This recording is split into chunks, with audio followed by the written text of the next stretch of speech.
The 1960s are known for being a period of great social change, but many of the changes we associate with the 1960s actually got a start well before that and were fully under development by the time they got encoded in law or in other kinds of changes during the 1960s. In fact, most of them started right after World War II. So let's start by talking about civil rights. But really, the story I'm going to tell here could apply to almost everything.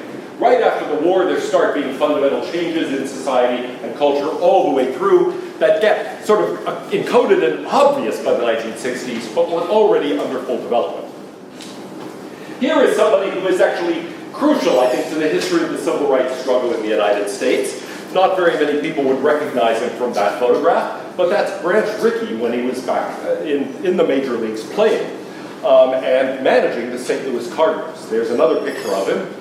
He led the Cardinals to World Series in 1942, 1943, and 1944, when it was actually a St. Louis World Series, the Browns versus the Cardinals. Yeah, there was a team called the St. Louis Browns in those days, and this was their one great season. In addition to 1922, where they almost beat the Yankees. Anyway, what did Branch Rickey do that was so great for civil rights? Well, he broke the color barrier in Major League Baseball by inviting Jackie Robinson to play with the Brooklyn Dodgers in 1947. Now notice that this was just after the war. Before that, there were separate baseball leagues for black players and for white players. The American League and the National League, but also things like the Pacific Coast League and other things that eventually became minor leagues for white players, and then what were called the Negro Leagues for black players. Here is one of the great Negro League stars, Josh Gibson. He's sometimes called the Black Babe Ruth. Babe Ruth at the plate. He played for the Homestead Grays. Homestead, where's that? It's a suburb of Pittsburgh, very close to where I grew up. In any event, he was a player for them and for the Pittsburgh Crawfords at another point in his career. Jackie Robinson was not the greatest star of the Negro Leagues, but he had a number of features that made him attractive to Branch Rickey as someone who could break this barrier. For one thing, he was relatively young. He had a full career ahead of him. For another thing, he was somebody who would have to take a lot of abuse. And Rickey wanted to find somebody with the right kind of personality to take that kind of abuse and be a trailblazer and still perform at the highest level. Robinson turned out to be capable of doing that and very quickly became not only a star in the National League, but somebody who became a sort of hero for breaking the barrier. Here you see him with some of his Dodger teammates. And here you see him meeting with fans.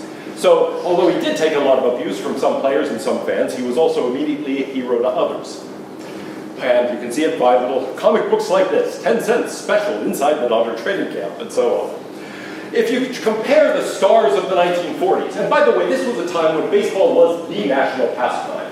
The NFL was a footnote. Basketball leagues were a footnote. The American sport was baseball. Stars of the 1940s were players like Joe DiMaggio, Johnny Mize, Ted Williams, Ralph Kiner. Notice all white, but compare that to great 1950s and 1960s stars like Willie Mays, Hank Aaron, Roberto Clemente, Willie Stargell, Bob Gibson, and so on. Well, not Dwight Eisenhower. He was not a Major League Baseball player.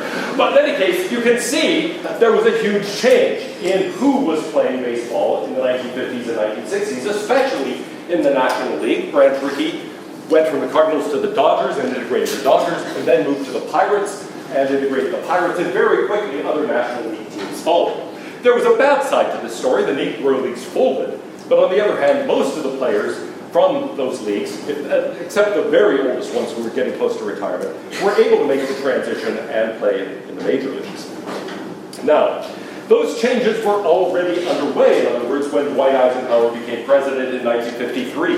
After all, 1947, that was already 6 years after that major integration. Notice the court decision, Sweat versus Baker, that integrated this university was in 1950. That was already before the Eisenhower administration. So the movement towards civil rights was already well advanced by 1950, long before the Civil Rights Act, long before a number of other things that people associate with the advent of civil rights. Eisenhower was himself a war hero. He was elected overwhelmingly, but in fact both parties wanted him to be their candidate for president. He ended up running as a Republican. He had been the supreme commander of Allied forces during World War II. In fact, once a colleague and I were on a train in Toronto.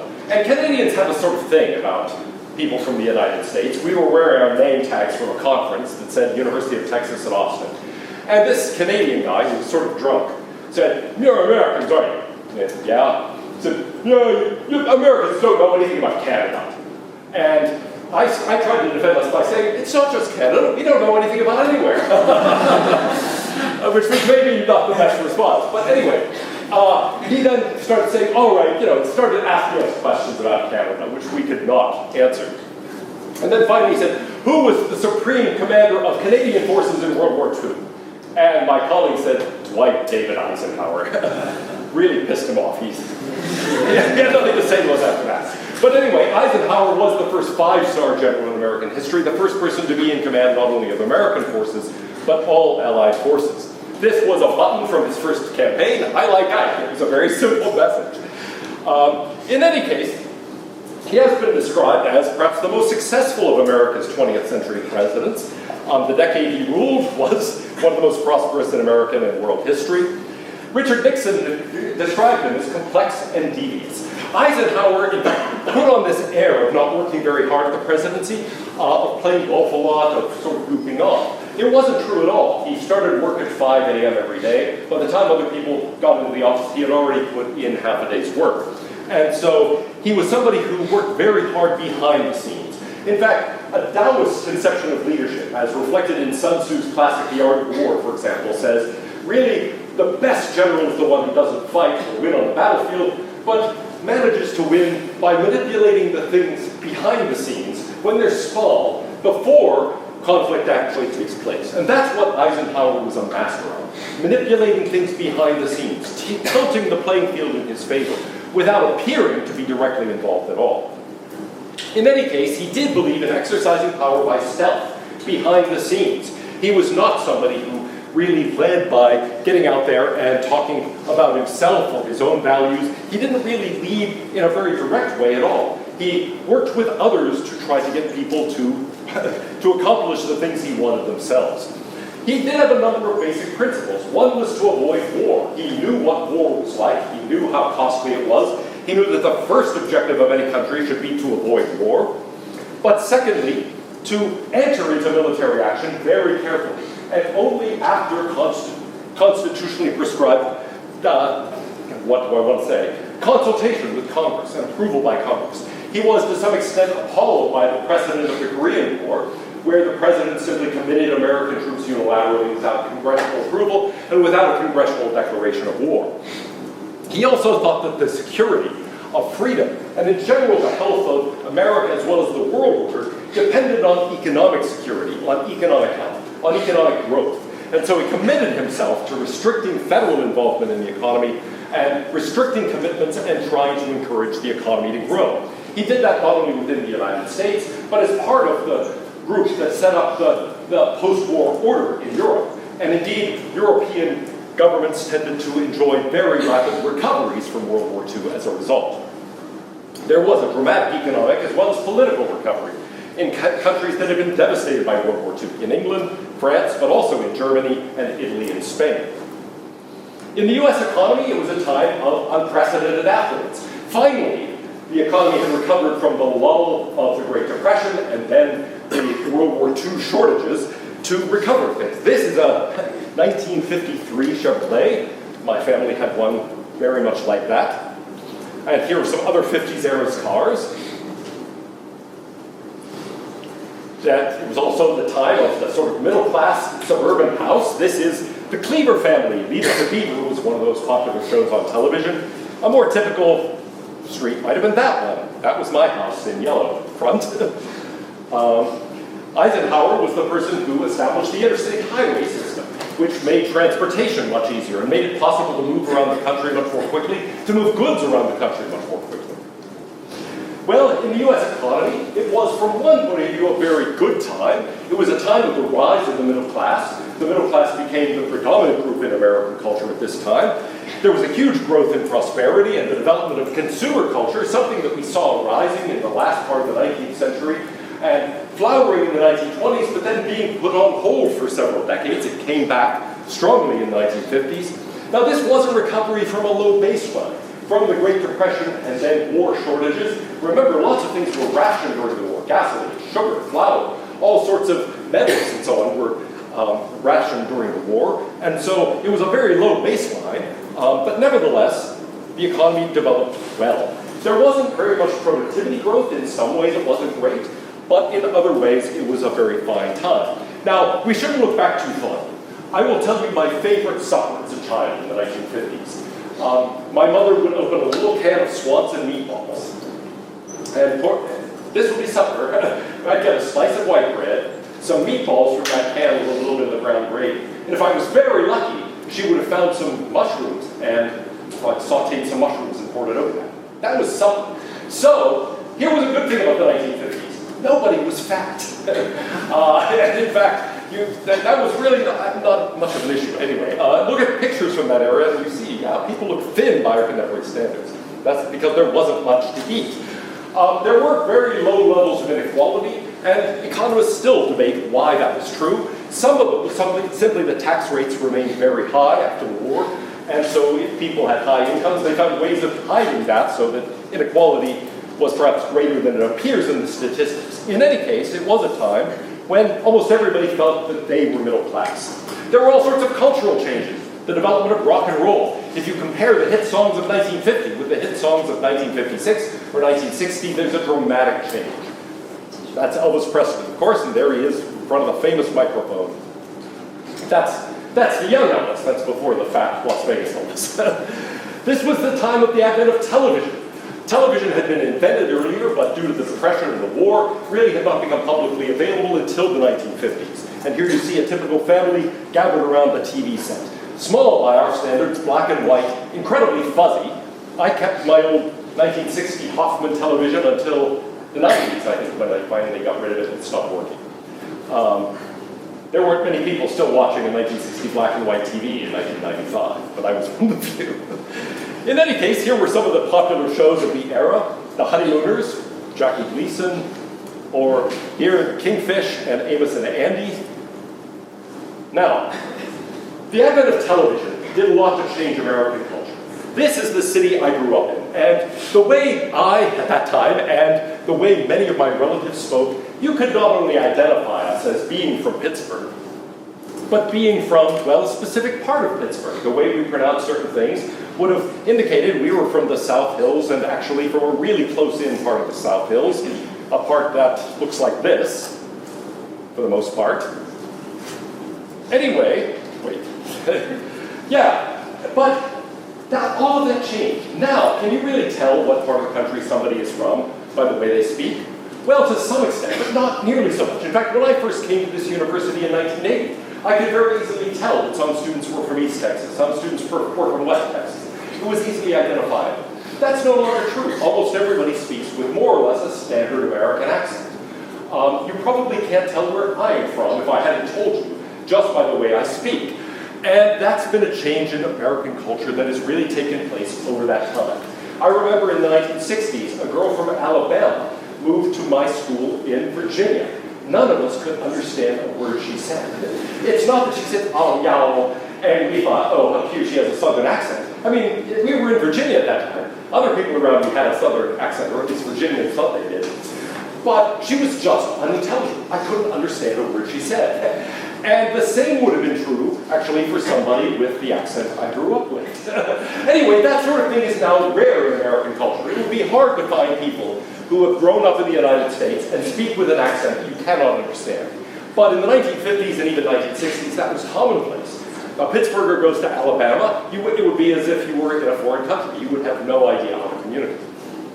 In any case, let's get back to the civil rights movement. While all these cultural changes were going on, there were also legal changes that were encoding the civil rights movement in law. A lot of crucial steps were taken during the 1950s under Eisenhower. During that 50s was the famous Brown decision, Brown versus Board of Education of Topeka, that declared segregation in general unconstitutional and integrated schools throughout the United States. Eisenhower enforced that decision aggressively, sending federal troops to integrate schools in Little Rock, Arkansas in 1957, for example.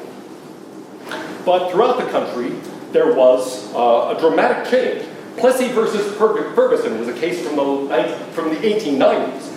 that decided that separate but equal educational facilities and other kinds of facilities were acceptable. The Brown decision said separate is inherently unequal and struck down that decision, declaring segregation in education, but also in other aspects of American life, unconstitutional. Now, if you look at the decision, it's actually a strange decision. It talks a lot about social science research. It actually describes it incorrectly. It's, I think, very confusing, when actually it seems like a very simple point in retrospect. Look, that child is allowed to go to this school. That child is not. Why? Only the color of their skin. That is unequal treatment. That violates the 14th Amendment. It's not clear to me why this wasn't a one-paragraph decision, reaching the same outcome. But who cares how people in certain experiments have felt about blah, blah, blah. In the end, the only distinction here is the color of your skin. That's racial discrimination. That's unjust. It's a violation of equal protection of the laws guaranteed by the 14th Amendment. And so if I had been on the court, I would have said, well, the same thing the court said, but in many fewer words. In any case, if the basis of the decision is strange, the outcome isn't. And the outcome is something that had a huge impact. There were other things during the 1950s that brought civil rights to, you might say, center stage of American life. December 1st, 1955, in Montgomery, Alabama, Rosa Parks refused to give up her seat on the bus to a white passenger. That's a famous sort of incident. It led to the Montgomery bus boycott, which was led by Dr. Martin Luther King Jr., somebody who was to emerge as a main leader in the civil rights struggle. And there you see him in the background with Rosa Parks. There she is being arrested and fingerprinted. There are fingerprints, if you really want to see them. Anyway, here are some scenes from Little Rock in 1957, when Little Rock High School was integrated, and you can see the hostility. This was something that was not by any means an easy thing. It took federal troops to actually make it happen. Well, partly as a result of those things, there was a Civil Rights Act of 1957. It created the Civil Rights Commission to defend African American voting rights. And here you see Eisenhower signing that bill with a number of other congressional leaders. There was a follow-up bill in 1960 to strengthen that act and to expand the authority of federal judges, not only to guard against discrimination, but also to protect African American voting rights. And here you see Martin Luther King together with Eisenhower at the signing of that bill. Well, in 1960, John F. Kennedy was elected president. We've talked about that. It started the 1960s with a sort of dramatic new assertion of idealism in America. Here you see the televised debates, the first televised debates between Nixon and Kennedy. By the way, these are occasionally reshown on C-SPAN. If you get a chance, watch them. It will depress you unbelievably. Why? Because they are serious questions about serious issues of the day. People are given plenty of time to respond. They respond with highly complex, well-thought-out answers. You cannot watch these without thinking that the decline in American public life from 1960 to today has been astounding. Okay? You listen to an answer by Kennedy or by Nixon, put aside your own political views about this, both are just incredibly impressive, and nobody in American public life today conducts discourse at that level, at least within the context of a presidential campaign. So that's the sense in which it's very discouraging. This was so much more serious a country in 1960. But in any event, here was the outcome of the election, and it began to break apart certain traditional voting patterns. Kennedy, here pictured with his brothers, became a president. We've talked about his foreign policy a great deal. In domestic policy, his administration was known as Camelot, as this sort of idealized time. To some extent, that was a public relations fiction, but to some extent, they did bring a kind of glamour to the White House and a star quality that had not been there before. Here you see him playing with his two kids on Halloween. Anyway, the political drive for civil rights intensified during the Kennedy administration, in general under the 1960s. Again, Dr. Martin Luther King led the movement. And here you see the March on Washington and his famous I Have a Dream speech. And you can see, if you've ever been to Washington, look at the ball here and the number of people involved. This is a huge, huge crowd and was major national news. Now, I mentioned before that when Kennedy was assassinated, Lyndon Johnson became president, that he was highly effective, having spent many decades in the House and then the Senate. Here you see him, well, convincing another member of government. Here he is convincing someone else. There he is with a somewhat more pleasant style of convincing. In any case, there he is with Thurgood Marshall. In general, Johnson was highly effective at convincing other people to do what he wanted to do. Here he is meeting with Martin Luther King.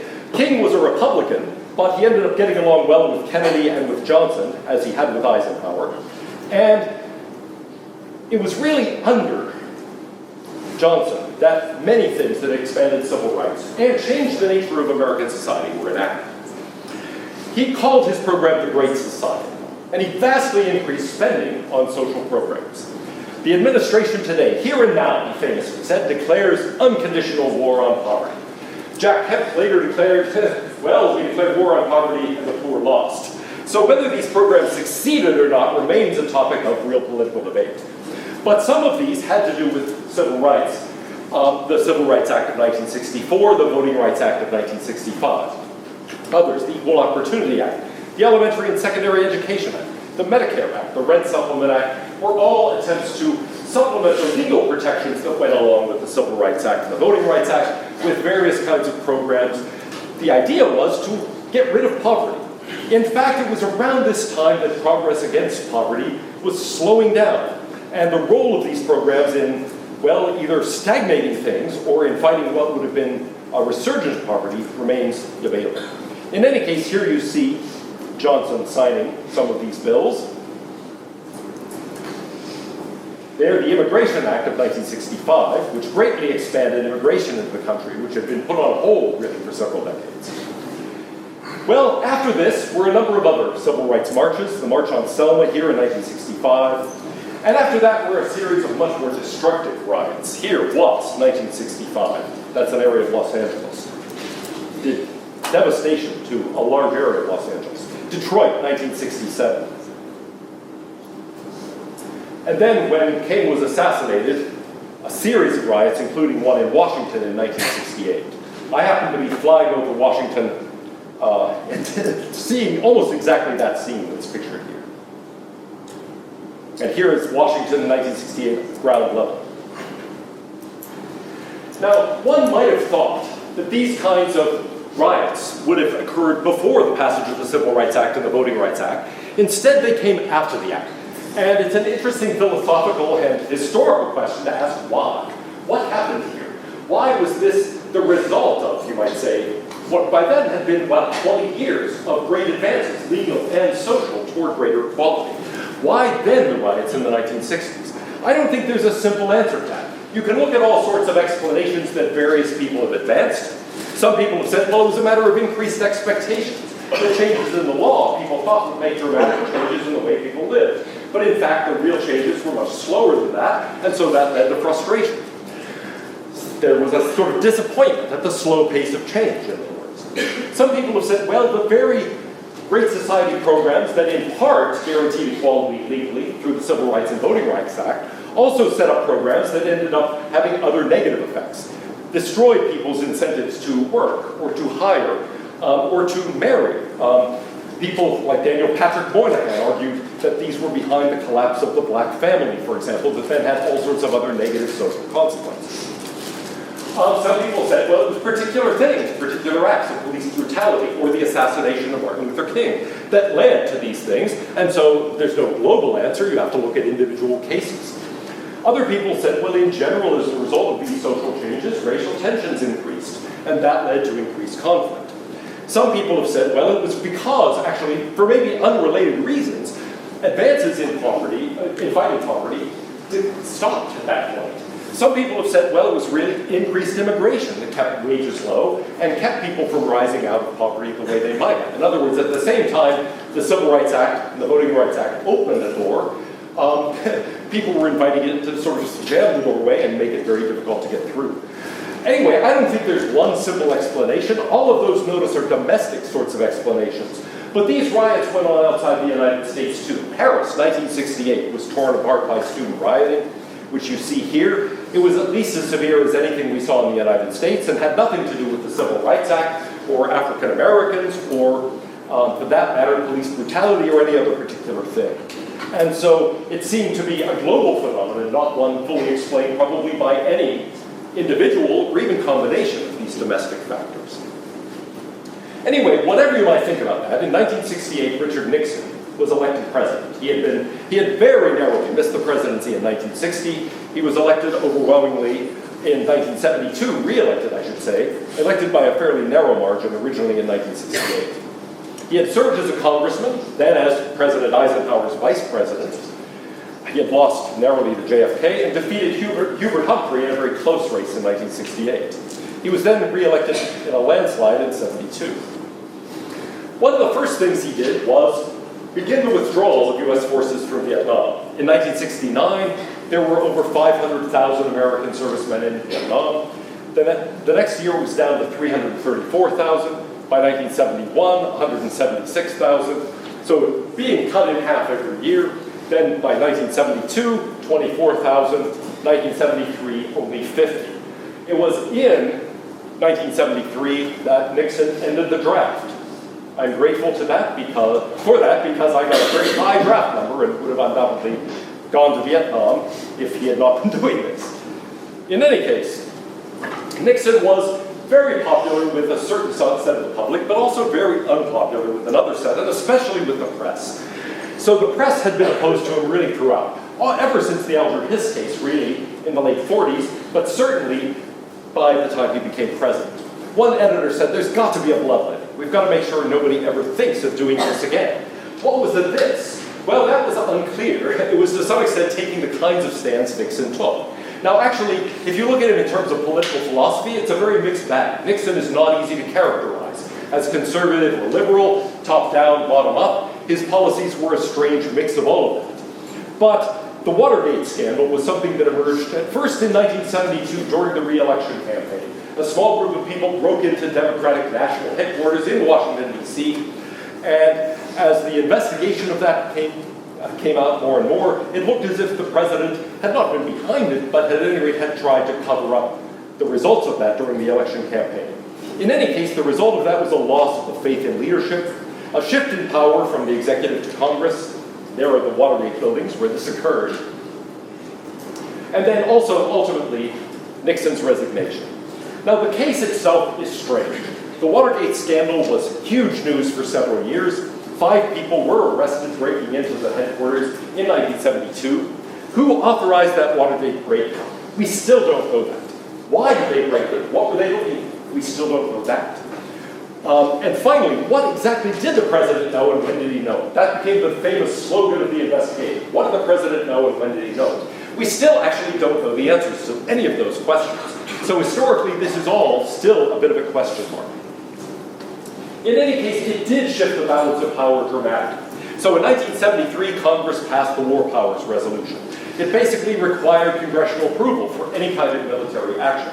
Now, every president since, Republican or Democrat, has declared this act unconstitutional and has refused to abide by it. But there has never been a formal legal challenge. So whether this would stand up in court remains unclear. In any case, it did shift the balance of power in some significant way, although since presidents have declared it unconstitutional and have actually, in almost every case I can think of, actually acted despite it, perhaps you could argue it didn't have any significant effect at all. What did have a much more dramatic effect was the oil embargo, imposed first in 1973. A later version was imposed in 1979. In 73, the Arab-Israeli War broke out. It's often called the Yom Kippur War. Egypt and Syria launched a surprise attack against Israel. And at that time, OPEC, the Organization of Petroleum Exporting Countries, embargoed oil and shut off supplies to the West. It raised the price of oil dramatically. And so here you see the price of oil in constant dollars. You see a dramatic increase, that first sharp spike with the Arab oil embargo. And then things declined a little bit through the 70s, but then a sudden, huge, sharp break with the Iranian Revolution. And then since then it's come down and spiked up with various sorts of developments. At the moment, it's actually low, but just 2 or 3 years ago, it was significantly higher than it is now. Well, there were a number of effects to this oil embargo. One was a dramatic increase in inflation. Inflation had been a relatively minor matter in economic affairs, certainly in the United States, but really in most countries. We saw an exception to that in the case of Germany, just after the First World War. But ordinarily, a dollar today was going to be a dollar tomorrow. It didn't really change its value much over time. That changed dramatically in the 1970s. There was a slowdown economically throughout the United States and in Europe. Inflation became significant. The price of gold soared. There was a huge transfer of wealth from the West to oil-exporting countries. There was a new attempt to create a foundation for the international financial system at Bretton Woods, well, the so-called Bretton Woods Conference in Bretton Woods, New Hampshire, where governments got together, abandoned the gold standard, and created a new system of currency exchange. A dollar in 1973 is worth about $5.10 today. So, as a result, the value of a dollar has decreased very significantly over time. In fact, it will embarrass you by saying my first job, I was working for $1.50 an hour. Today, that would seem nuts. But actually, that was a decent wage back in the 70s. In fact, my first semester as a graduate student, I got paid $400 a month on a fellowship. And I thought, how could I possibly spend $400 a month? I mean, that just seemed, I was saving money. There was no way one person could spend all of that, I thought. Friends of mine in those days, by the way, had an apartment that was $25 a month. Okay? And it was a beautiful, big two-bedroom with a view of the Allegheny River. It was over a drugstore and next to a fire station. It had certain undesirable features. And the stove was straight out of 1870. But nevertheless, well, anyway, things were a lot cheaper in those days. John Maynard Keynes had said, look, if you want to destroy a capitalist economy, here's how you do it. You destroy the medium of exchange. You destroy the currency. He's quoting Lenin here, who says that's the way to undermine capitalism. And Keynes said, that's certainly right. Undermine the value of a currency and you undermine an economy. Well, indeed, that's the way things seem to go. If you look at the history of the stock market, you can see that during the 1970s, over there, the plateau with a little green triangle on top of it, the market overall made very few movements. Up and down, but overall, almost no gains. Well, as I mentioned, in 1974, Nixon resigned the presidency, the only president to ever resign his office, and he was replaced by Gerald Ford, the only man never to actually have been elected as either president or vice president to then become president. He had been, how did that happen? When Nixon was reelected, his vice president was Spiro Agnew. There was a scandal, Agnew resigned, and Gerald Ford was appointed to take his place as vice president. Hence, he became president without ever having run for anything. He was probably our most athletic president in history, a football star at Michigan. On the other hand, he was once photographed near the beginning of his presidency bumping his head on the presidential helicopter as he got off, and that led to this meme in the media that he was a clumsy oaf. It was not true, but it's one of those things that somehow takes hold in the press and the public imaginations. Well, he was in some ways a weak president. It wasn't entirely his fault. The balance of power had shifted dramatically against the president after the Watergate scandal.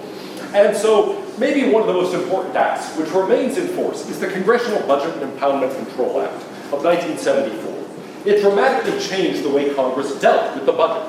And so it established the Congressional Budget Office, taking power away from the executive branch and the Office of Management Budget, which is housed there. It removed the president's power to impound or rescind funds.